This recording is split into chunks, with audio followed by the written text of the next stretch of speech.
Alrighty, so we're going to continue with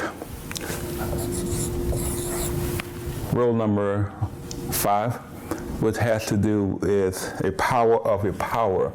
In essence, what that tells us that if I give you a base raised to a power and the entire statement is raised to a power, then you should be able to do something quickly with it. And whenever you have this type of format, we want to write the base, which is what, A, and then you multiply this time the exponents. We multiply the n times the n, whatever that may be. We multiply them, and your base still is the same. Example, if I have 4 raised to the 3rd power, and that is raised to the 2nd power.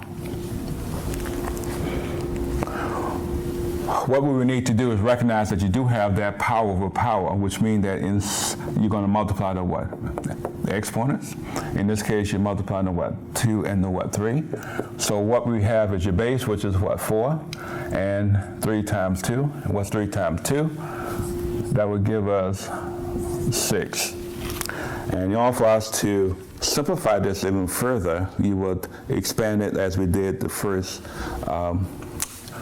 property, which in this case would be 4 times 4 times 4 times 4 times 4 times 4. You should have 6 of those factors. I'm not going to do it this time, but you should be able to multiply that very easily. Another example. Let's say that we had 5x squared y to the 3rd power, and that's raised to the 3rd power. So in essence, what we have is what? 3 factors here. Now, if you have a factor that don't have an exponent written, then please remind yourself that there's a 1 there to help you apply this property. So what we're going to do here is multiply the exponents. Here we have what? 1 times what? 3 for your 5. The second base is what? X squared. I'm going to raise it to the what? 3rd power. And then finally, I have what? Y cubed. I'm also going to raise it to the what? 3rd power. So the last 2 properties are really relevant to what we're doing here. Now, what is 5 times raised to the 1 times 3 power? 1 times 3 will give us what? 3. And then here we multiply 2 times the what? 3 for your base x. So we have x to the 6th power, which is 2 times 3. And then finally, you have what? 3 times 3. So this will give us what? Y to the 9th power. Again, what are we doing? We're multiplying the exponent because we have a power over power. 1 times 3 will give us what? 3. 2 times 3 will give you what? 6. And then finally, we have what? 3 times 3 will give us what? 9. So you have those 3 things. Finally, you want to look at this coefficient, the numerical coefficient, which is 5 to the 3rd power. We do not want to leave it like that. As I said earlier, you want to reflect back on that first property.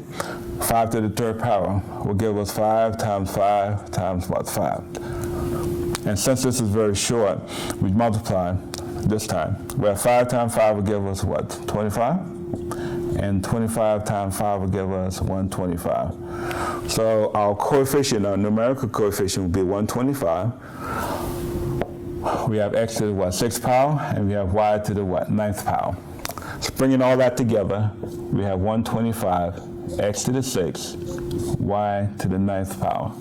And this is what we want for that particular solution. Next.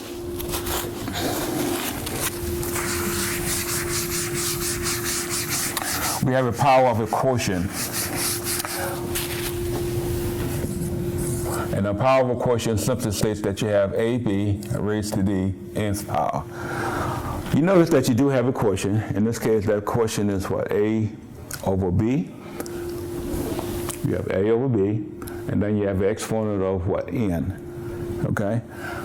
So our rule simply says that you're going to distribute that exponent to both numerator and what, denominator, provided that that b does not equal to what, 0.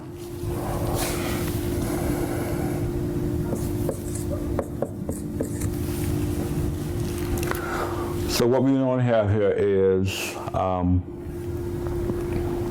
description of the exponent to both your numerator and also your what, denominator. A quick example would be if we had the 2/3 raised to the third power. Your base on top, which is your numerator, is what, 2. Your base on the bottom is the what, 3. And then the exponent is what, 3.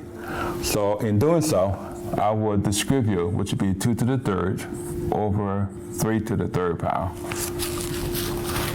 Once you have done that, then you can simplify it even further. What is 2 to the third power? Again, reflecting on that first property, everything is related. 2 to the third power, again, is what? 2 times 2 times 2. And on the denominator, we have 3 times 3 times 3. And completing that process, 2 times 2 times 2 will give us 8. Again, 2 times 2 will give us 4, and 4 times 2 will give you what? 8. Okay? Now, second part, the denominator. Likewise, we have what? 3 times 3 will give us what? 9, and 9 times 3 will give you what? 27. So what we have for our final answer there will be 8 over 27.